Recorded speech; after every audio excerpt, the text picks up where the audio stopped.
Title: The Shots That Spoke Louder.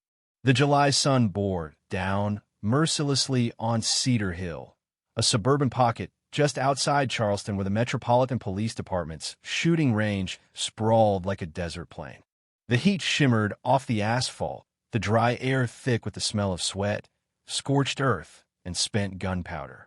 The rhythmic crack of gunfire echoed across the ground short, sharp bursts from semi-automatics on the tactical line, the deep booms of shotguns on the moving target range, and, far off at the long-distance range, a tense silence occasionally shattered by the thunderous bark of a high-caliber rifle. That's where the focus was now, firing line number 4. Detective Alicia Monroe knelt in the dust, her brow furrowed beneath the brim of her cap. Her Remington 700P lay on the mat before her, stock nestled snugly into the crook of her shoulder. Everything about her stance, her slow breathing, the steadiness of her hands, the calculating sharpness in her eyes spoke of composure.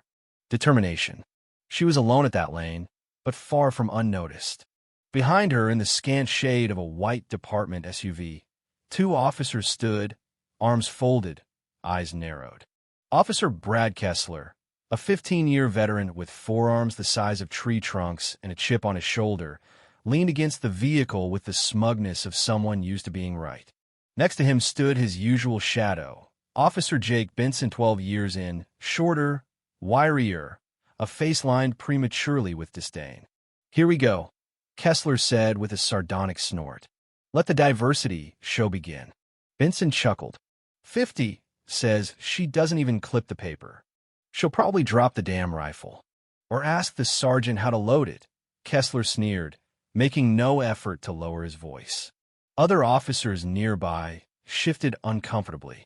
A few glanced their way, then quickly looked elsewhere. A captain narrowed his eyes, but said nothing. No one stepped forward. No one called them out. And Alicia? She kept her back straight, her focus narrow.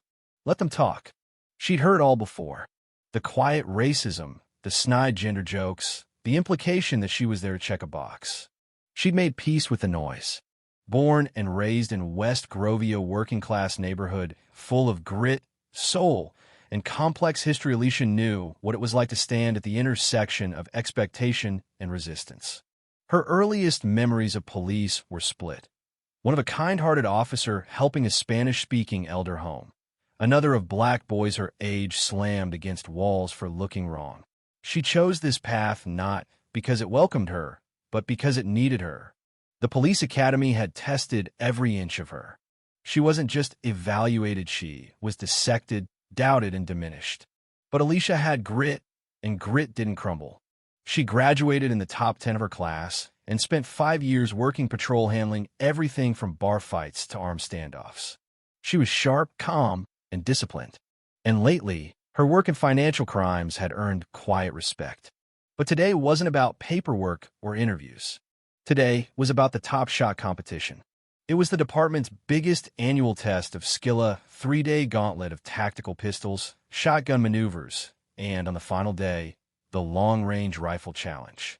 The last event was the hardest. 3 shots at 600 yards with a Remington 700P. Hitting the X-ring was rare. Hitting it more than once?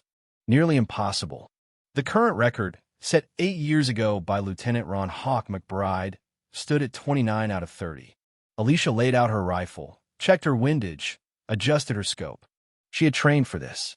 Not for a trophy, but to prove, if only to herself, that excellence could silence even the most ingrained doubt.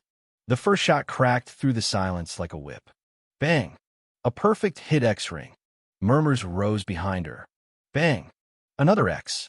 Now there was no noise, just a wall of awe, punctuated by disbelief. "She's actually doing it," one officer whispered. Benson's face twisted. Kessler's smirk had evaporated. Alicia's third shot would determine everything. Not just her score, but the tone of every room she'd ever walk into again. Then the wind shifted. A soft breeze had become a gusty swirl.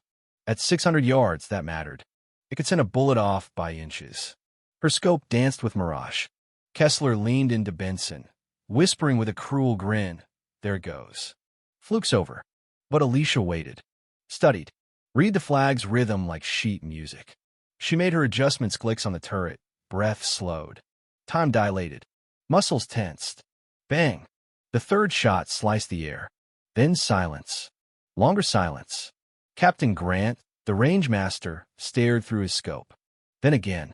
Then, wordlessly, he mounted the ATV and drove the long trail to the target. 5 minutes later, he returned holding the paper. 3 holes. Each one an X. So close together, they looked like a single puncture. Grant lifted the microphone, his voice barely controlled. Officers, I am proud to announce that Detective Alicia Monroe has not only scored a perfect 30, but with a center grouping of 1.8 inches. That's a convergence of under 1/3 MOA. She shattered the previous record. Applause exploded. No cheering. Shouts. Whistles. Monroe. Monroe. Monroe. People rushed forward. Hugs, handshakes, awestruck congratulations. Even the chief himself came over, smiled broadly, and said, "You've just redefined excellence, detective." In the shadows, Kessler and Benson stood ashen. Forgotten. Small. They approached her later, awkward, contrite. Kessler cleared his throat. "Look, Monroe, we were wrong. We said some things that you meant." Alicia cut in, her tone even. "I heard every word." They fumbled through an apology. "I accept it," she said, "but not because I believe it's sincere. I accept it because I'm moving forward. And you should too be learning something from this." Then she walked away. The story didn't end there.